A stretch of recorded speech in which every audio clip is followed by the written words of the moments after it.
ஒரு 2000 டீம் இருக்குது.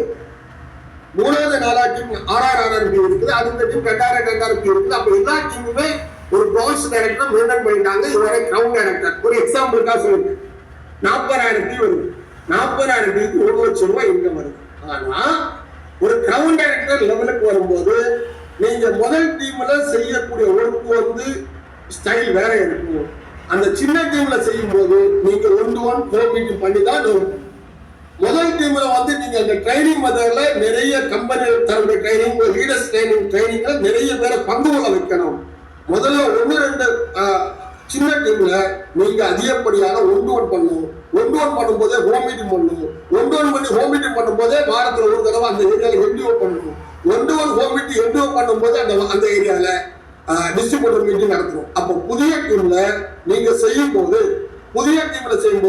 நீங்க தான் அந்த டீமுடைய ஃபுல் ரெஸ்பான்ஸ் எடுக்கணும். பெரிய டீம்ல அப்படி இல்லை. ஆல்ரெடி அங்க வாங்கக்கூடியவங்க வந்ததுனால அவங்களுக்கு கைட்லைன்ஸ் மட்டும் பண்ணா போதும். அதுதான் இந்த இதை போட்டிருக்கேன். இப்படி ஒரு நிலைமை வந்துட்டா உங்களை இன்னும் ஒரு 40,000 டீம் வந்தா உங்க இன்னும் 1 லட்சம் மேல இருக்கும். இது ஒரு கோல்டன் ரூல்ஸ்.